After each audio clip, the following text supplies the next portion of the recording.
Hello, my friends. Welcome to my Friday live stream. Today, we're going to talk about why you need to speak out loud when you're practicing languages.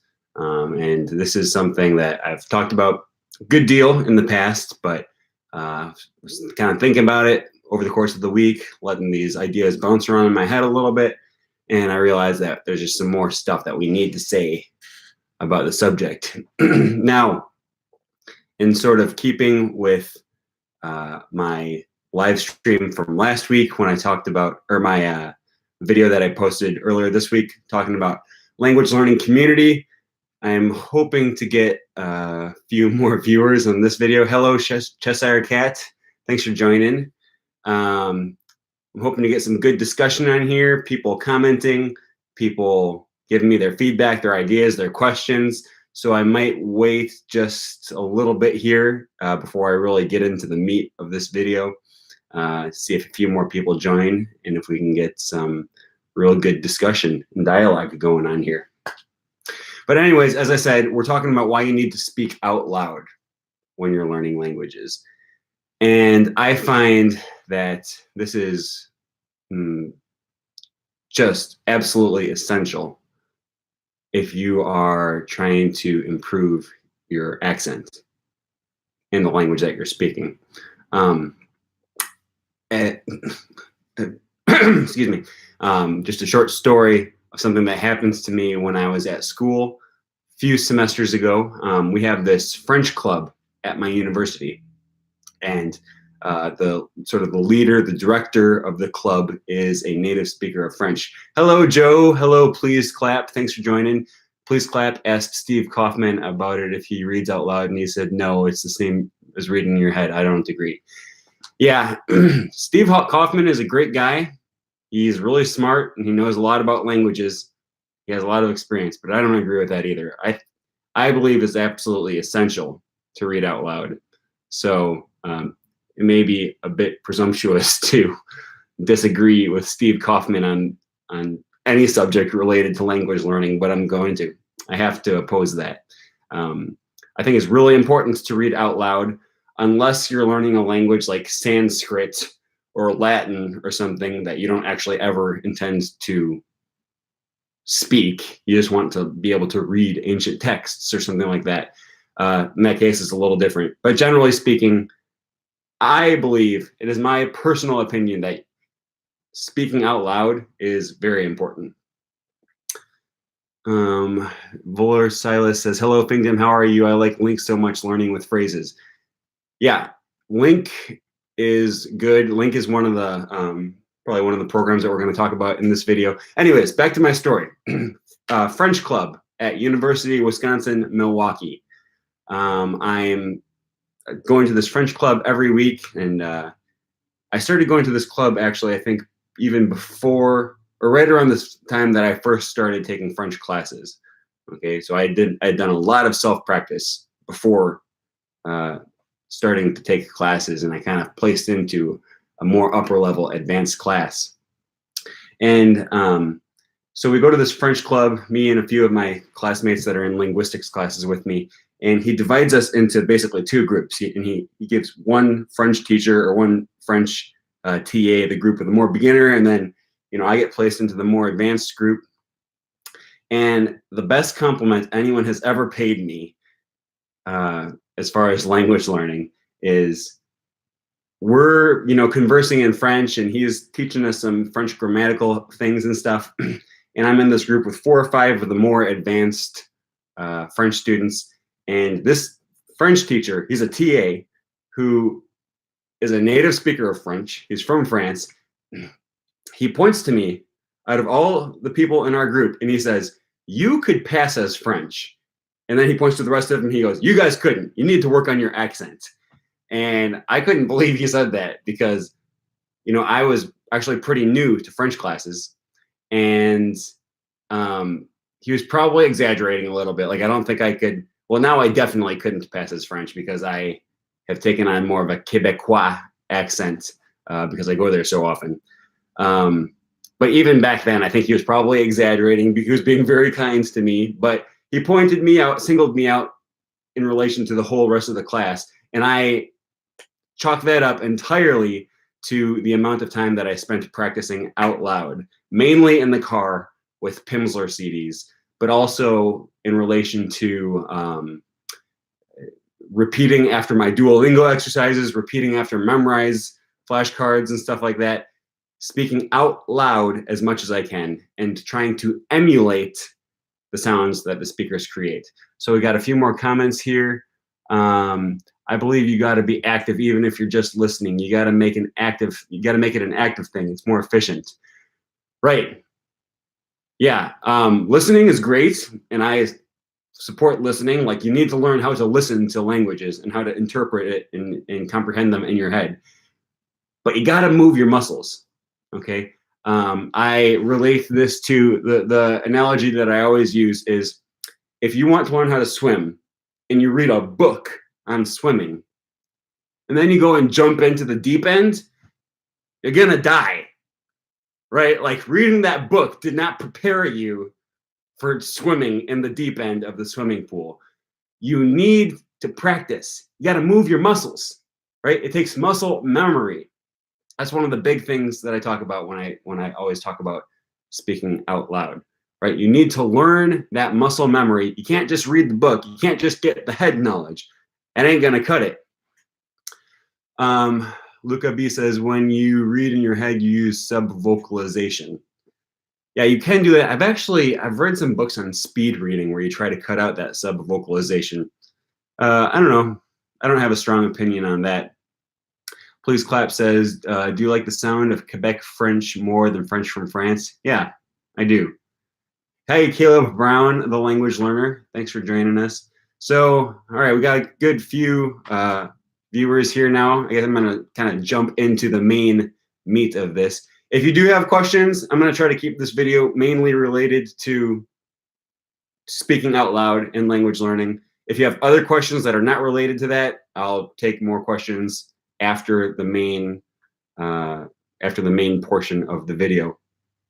Robin Reisert says, I just joined the stream. I'm interested in which languages do you already know how to speak?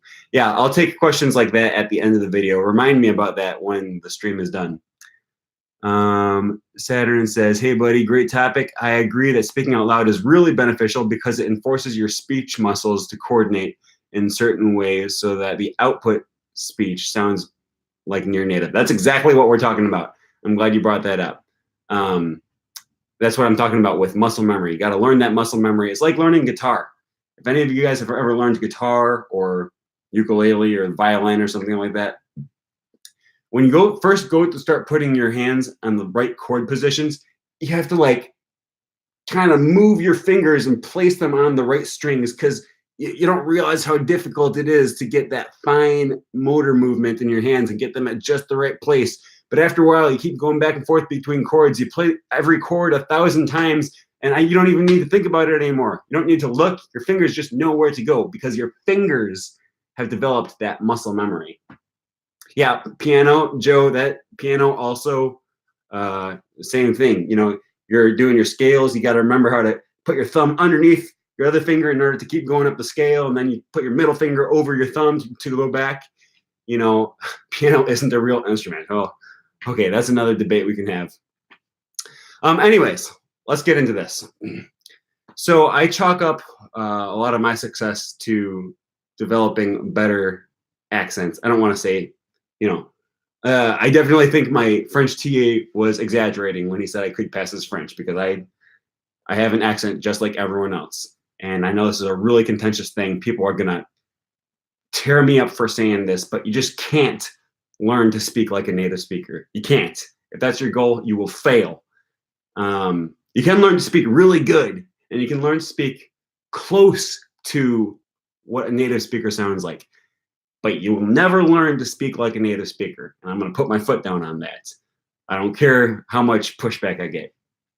You're not going to learn to speak like a native speaker, but our goal can be to speak very well and to speak very close to what a native speaker sounds like. And really, like, why are you trying to put in all that much extra effort? You know, once you get that close to perfection, it's going to take a lot more effort, and you're going to get a lot less return for your effort for that last little 1% that you're trying to close the gap on.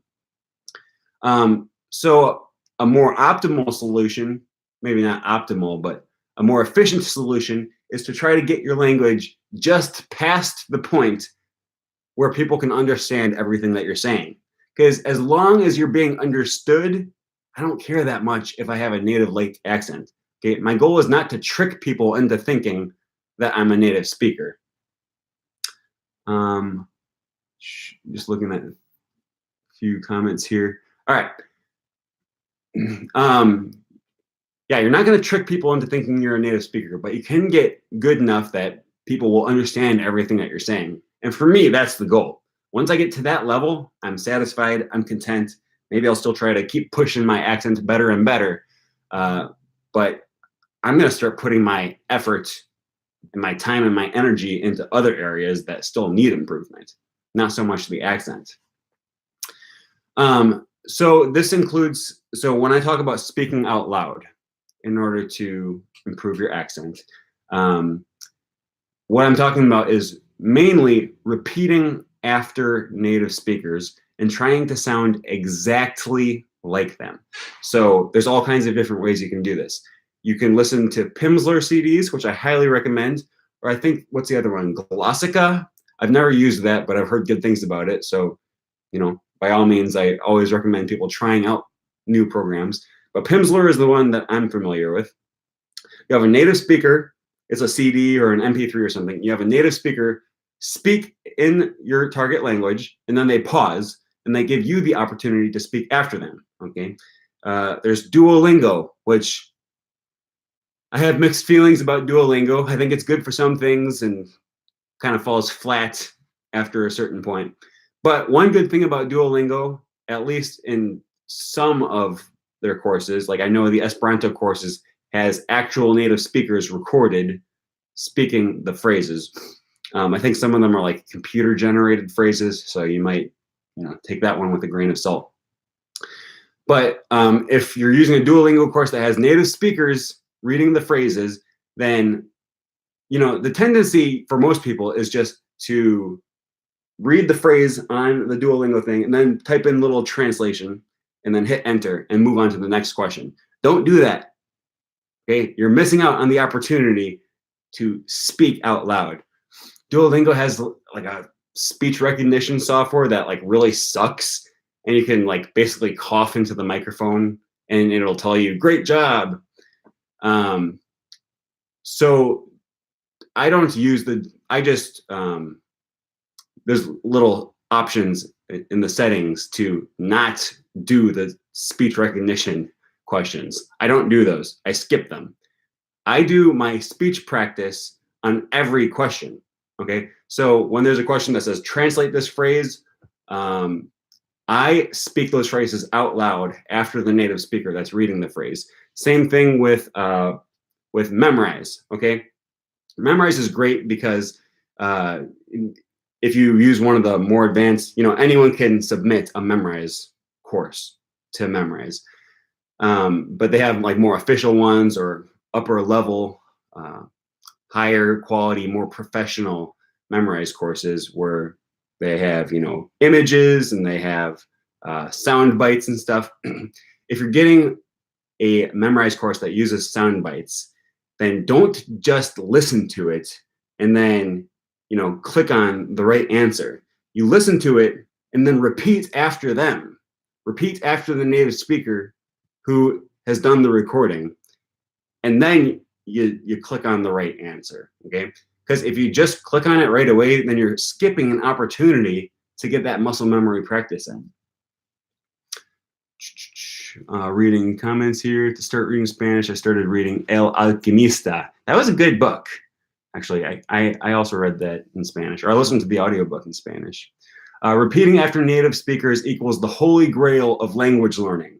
I would say it's at least the holy grail of improving your accent. Okay, that much I will agree with. I don't think there's a better way of doing it, of improving your accent.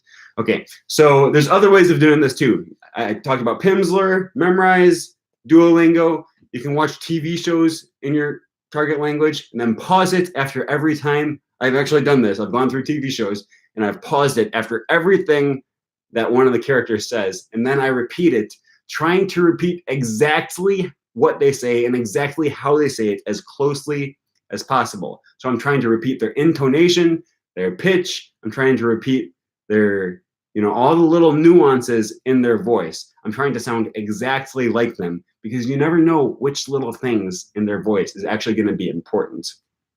And hint, it's not going to be the same things that are important in your native language. Okay, very rarely will that be the case.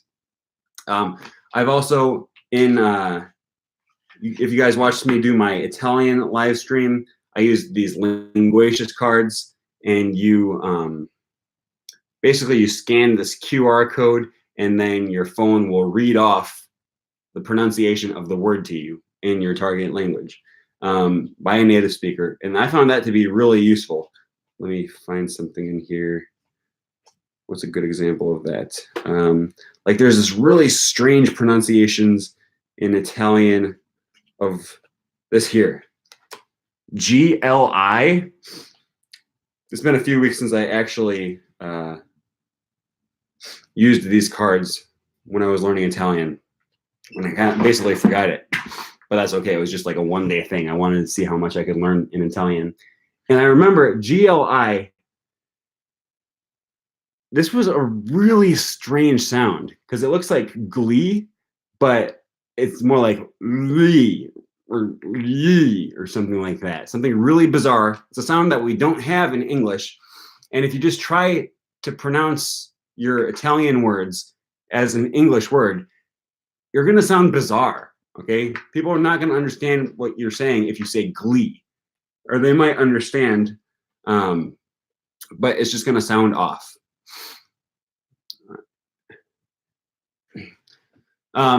So what you have to try to do is listen to the native speaker and then recreate it as close as possible in every way, and then get lots of repetitions, get lots of practice. And you're going to try to reproduce what they're saying, even if the sounds that these native speakers are making doesn't sound like anything that should be in a language. Okay, like I remember learning French. They have all these bizarre vowels like and and it just sounds like mush. It sounds like someone just took their tongue and they were just like, I don't have enough energy to speak today, so I'm just gonna let whatever sound comes out come out. But that's because we don't have these sounds in English. Okay, so to me it just sounds bizarre in my brain because I didn't grow up hearing these sounds. To a French speaker, it's a totally normal sound and it's totally intentional. They're trying to make these sounds in order to contrast with other sounds and other words that mean different things. If you've watched my videos on phonology, phonetics and phonology, then you'll understand what that means for sounds to be either in complementary distribution or for sounds to be contrastive. Okay, I recommend going back and watching that. Learning about linguistics, learning about phonology is really helpful for learning languages. And I'm not going to get too much into the science of it right here in this video, but that's what I'm just going to say. I recommend watching those. Linguistics 101. So in French, they have all these bizarre vowels that just sound like mush to me, but they're important in French. Okay, I'm teaching an English class right now on Monday and Wednesday nights, and I'm going through the process of teaching the difference between long vowels and short vowels in English. We call them long and short vowels in English. That's really a misleading term for these types of vowels. They're actually lax vowels when I'm talking about short vowels. And lax vowels are really hard to learn and to listen to and to, to be able to distinguish if you come from a language that doesn't make use of lax vowels. Okay, by lax vowels, I'm talking about a, I, Okay, and these are rare vowels. They don't exist in all languages. Like in Spanish, you have a, e, I, o, u, and that's it. They got 5 vowels. We have 14 or 13, like something like that, 13, 14 vowels in English. Okay. And it's misleading because we only have 5 vowels in the alphabet. But I'm trying to teach people how to hear the difference between a and eh, which for English speakers, that sounds, that distinction is very clear. Those are very clearly 2 different sounds. The words in bat, or the vowels in bat, and the vowel in bet, right? There's no ambiguity to us. But for a lot of people, they just don't hear the difference because those vowels sound so similar. So you have to pay really close attention, and you have to try to recreate those sounds as accurately and as closely as you can to the way that they were spoken. Let me go back and look here at some of the comments here. Sorry, I was missing out because I was looking at my notes. My neighbors are Italian. They literally eat pasta every night. Okay, well, yeah, it sounds like an Italian to me. All right, the way you speak French is you slur your words and never pronounce the consonants. Okay, see, that's what I'm saying. If you're not a native speaker of French, then it might sound like people are just being lazy, like they're using made-up vowels, right? But that's the way French is spoken. And if you want to learn to sound better in French, if you want to be understood in French, you want to start to sound more and more like native speakers of French. Optimistically Cynical, interesting name, says, I recently lost my 2-year-old son to a choking accident. We were listening to the oldies, and I thought his mom said, put another dime in the juice box, baby. Yep, that'll do it. Marina de Argentina says, yes, long vowels are hard. Actually, typically the long vowels in English are the easy ones. It's the short vowels that kill people. Because, in English we have a, e, o, u, just like in Spanish, just like in French, just like in many, many different languages. But we also have a, e, right? What else do we have? That's a hard one. And it's difficult. It's just really hard to get through learning the distinctions between those two, like between any 2 given lax vowels, especially if they don't exist in your language. All right.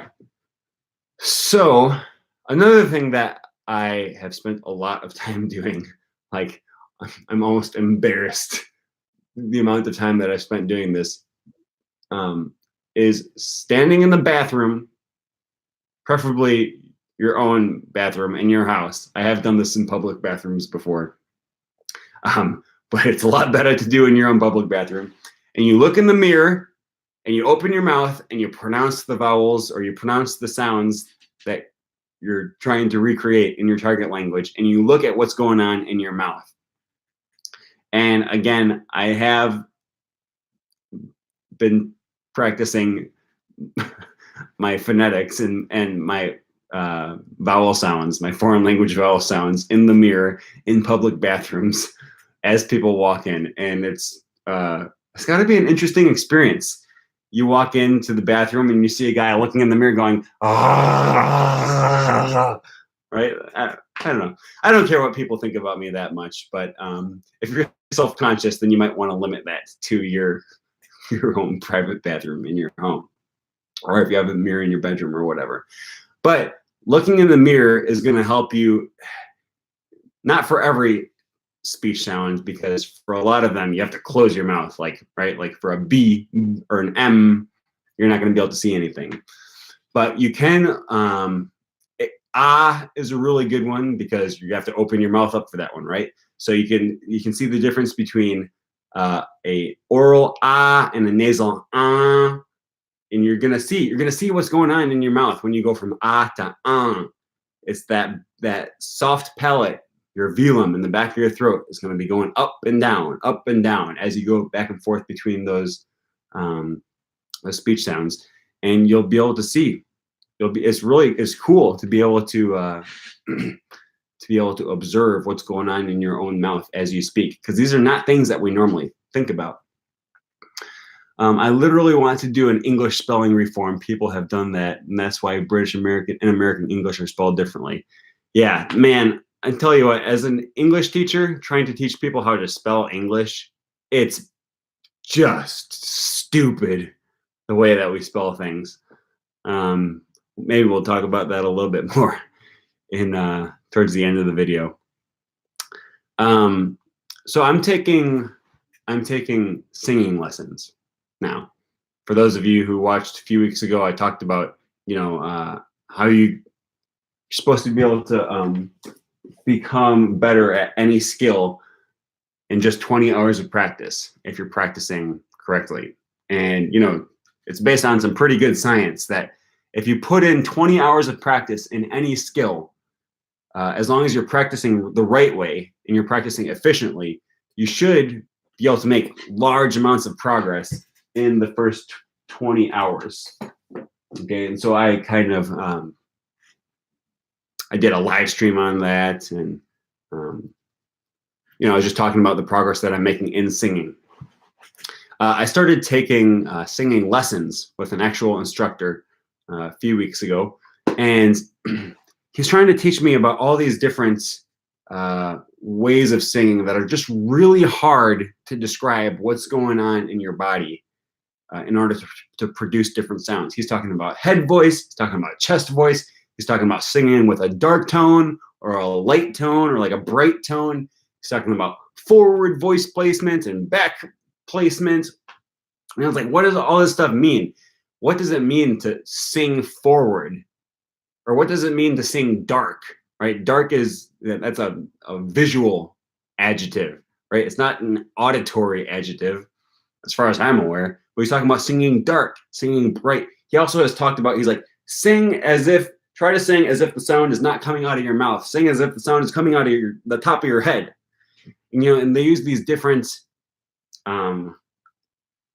metaphors and just different kind of visual descriptions, I guess you would say, to talk about really what he's talking about is trying to determine what physical things you need to do in your body, in your vocal tract, in your lungs, in your mouth, in your throat, in order to produce different sounds.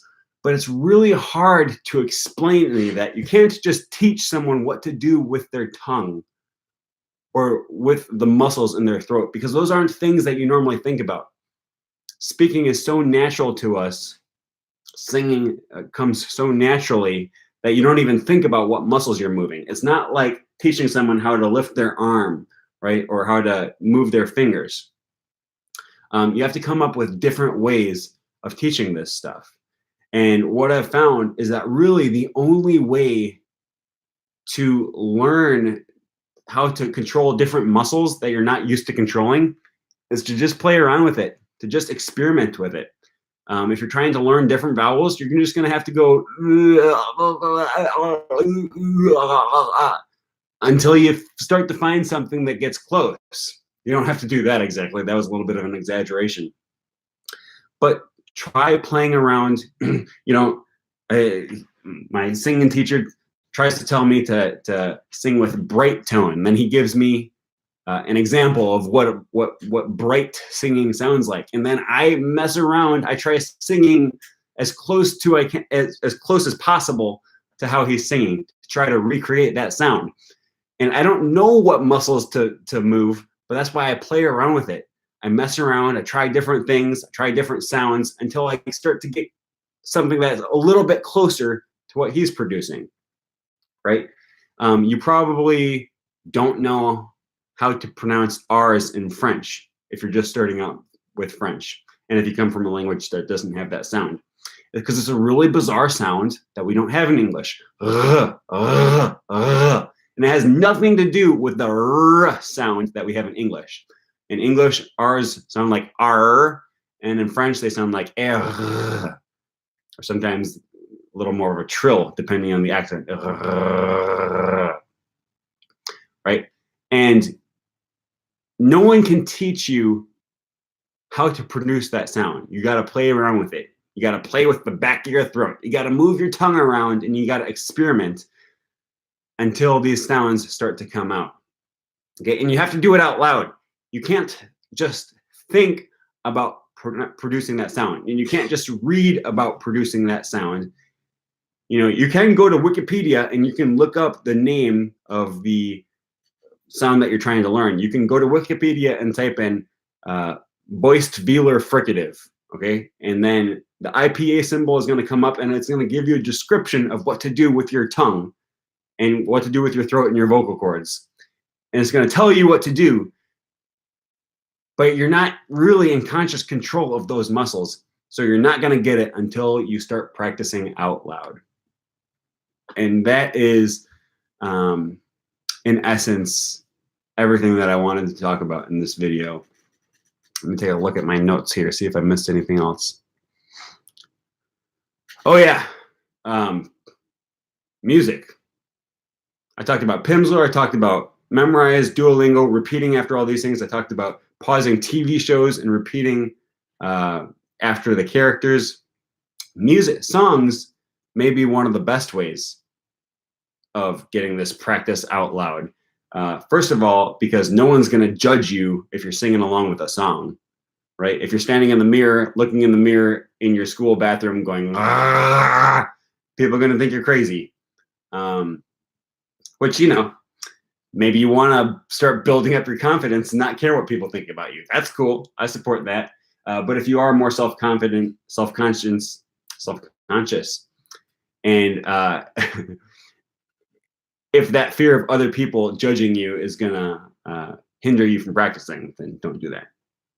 But no one's going to judge you for singing along with the song. That's totally normal. You can do it in your car. You're stopped at the stoplight. People aren't going to look at you funny if they see you singing along with the song.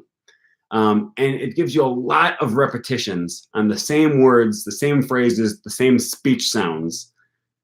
And you're going to start to memorize the order of them. And you're just going to start to memorize exactly what those singers sound like when they're singing. You're going to start to notice little nuances in their voice, little different things that they do when they're singing and what they sound like. And then you're going to start being able to recreate that. Because every time that speech sound comes up in the song, every time you reach that part in the song, you're going to remember, oh yeah, he doesn't say 18 in Quebec, is a Quebec singer. So he's, instead of 18, he says 18, right? You're going to start noticing these little nuances the more you listen to music. So I find songs to be one of the best ways of practicing your pronunciation out loud. Caleb says, I actually got into a bad habit of saying foreign consonants. Yeah, consonants are actually usually pretty easy, generally speaking. It's vowels that are murderous. Because with consonants, at least you have like some point of contact. Like I can tell you to move your tongue back in your mouth and you'll more or less know how to do that. Or if I tell you to put your tongue between your teeth, right? This is a very difficult sound for people to pronounce in English. The interdental fricatives, or th. But you know what I'm saying if I tell you to put your tongue between your teeth, right? Like you can do that.